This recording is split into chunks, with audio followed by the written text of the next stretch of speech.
అండి welcome to my channel. నేను మీ మౌనిక. మనం ఇప్పుడు సందుల గురించి, అందులో సవర్ణ దీర్ఘ సంధి గురించి చెప్పుకుంటున్నాం కదా. ఎక్స్ప్లెనేషన్ అయితే ఇచ్చాను. ఇలా నీట్గా ఎగ్జాంపుల్స్తో నోట్స్ అయితే ఇస్తున్నాను. సో కింద నోట్ ఎందుకు రాశానంటే, ఆకి ఆపరమైనప్పుడు, ఈకి ఈపరమైనప్పుడు, ఊకి ఊపరమైనప్పుడు దీర్ఘం ఏకాదేశం అవుతుంది, అంటే దీర్ఘం వస్తుంది. అదే సవర్ణ దీర్ఘ సంధి అంటారు. సో ఎగ్జాంపుల్ చూసుకున్నట్టయితే అక్కడ శివాలయము అని మనకు ఒక పదం ఇచ్చాడు అనుకోండి, ఇది సవర్ణ దీర్ఘ సంధి ఏంటి అని అన్నప్పుడు, శివాలయం అని ఒక పదం ఇచ్చినప్పుడు ఫస్ట్ దాన్ని యొక్క రెండు పదాలు రెండుగా విడదీసుకోవాలి. మధ్యలో సంధి వచ్చి రెండుగా విడదీసుకోవాలి. శివ ప్లస్ ఆలయంగా విడదీసుకున్నప్పుడు పూర్వపదంలో వచ్చే మొదటి పదం దగ్గర మనం పలికే స్వరం అచ్చయి ఉండాలి.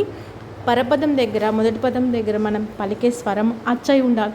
ఆ రెండు అచ్చులు సమానమైనప్పుడు మాత్రమే అది దీర్ఘం ఏకాదేశం అయ్యి అది సవర్ణ దీర్ఘ సంధి అవుతుంది. ఉంటాను. నచ్చితే సబ్స్క్రైబ్ చేసుకోండి. ఇలాంటి వీడియోస్ మీకు ఇంకెన్నో అందిస్తాను. ఓకే అండి, బాయ్.